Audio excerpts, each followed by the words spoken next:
Hello दोस्तों, आपका स्वागत करता हूँ। आप सभी लोगों को होली की हार्दिक शुभकामनाएं। और चलो कहानी को शुरू करते हैं। ये कहानी एक छोटे से गांव की है, जहाँ पे राजू नाम का एक लड़का रहता था।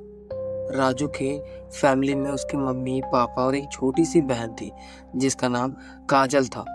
सभी फैमिली हंसी खुशी से रहते थे। बट होली की जैसे नजदीक उनके घर में आती जा रही थी, उसके घर की खुशियां और बढ़ती जा रही थी। सब सोच रहे थे कि होली में बहुत ज्यादा खुशी से एंटरटेनमेंट करेंगे, नाचेंगे गाएंगे। बट भाई उन्हें क्या पता था कि उनके घर में होली के साथ कुछ ऐसी चीजें आएंगी जो उनके घर को तहस नहस कर देगा। राजू के घर के बगल में उसके और पड़ोसी रहा करते थे। ज्यादा उनसे उनकी बात विचार नहीं होती थी। बट जब होली के पहले के दिन सभी के घर गुजिया और नए पकवान बन रहे थे, तभी जब होली आती है तो राजू और उसकी बहन सब होली की तैयारी के लिए जुट जाते हैं।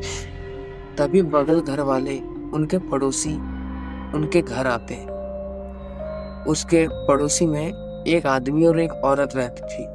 उनके कोई बच्चे नहीं थे। पता नहीं क्यों वो सोचते थे कि राजू के फैमिली वाले उनसे जलते हैं कि उनके बच्चे नहीं है, इसलिए इसी कारण से वो हमेशा अंदर ही अंदर राजू के परिवार के प्रति बुरा सोचते थे। बट ये बात राजू के परिवार को नहीं पता थी। जब वो होली के दिन इनके घर आते हैं और मिठाइयाँ देते हैं, गुजिया, एक और कोई नई सी मिठाई, राजू के परिवार वाले सोचते हैं ये हमें दोस्ती का हाथ बढ़ा रहे हैं, तो हम भी इनके साथ मिल जाते हैं।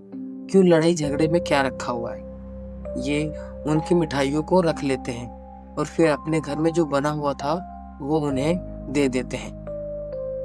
जब राजू को घर वाले उन मिठाइयों को खा लेते हैं, सब कुछ तो सही था, कोई दिक्कत नहीं थी।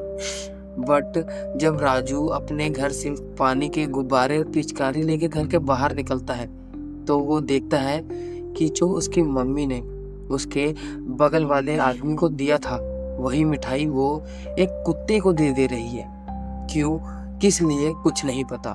राजू के मन में ये बात खटक जाती है कि क्या बात है जो वो हमारी मिठाई कुत्तों को दे रही है। क्या उसे हम लोगों पे विश्वास नहीं है। राजू ये बात आके अपने मम्मी को बताता है। उसकी मम्मी इस बात को सुन करके थोड़ा चिंतित हो जाती है कि तो उसने हमें मिठाई क्यों दी जब वो हमारी मिठाई नहीं खाती। तो अब उसकी मम्मी को अंदर ही अंदर डर लगने लगता है कि हमारे साथ कुछ होगा तो नहीं, उसकी मिठाइयों में कुछ था तो नहीं।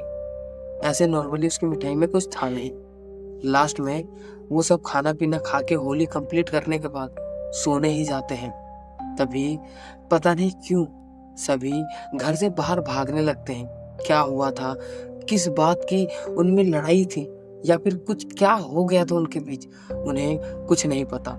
लास्ट में सब उस घर से चले जाते हैं और वो घर फिर सुनसान पड़ जाता है। यही कहानी थी। उसके बाद उस घर में ना कोई कभी आया और ना गया। क्या हुआ, क्या कैसे हुआ कि होली के बाद उस घर में कोई था ही नहीं, किसी को कुछ नहीं पता।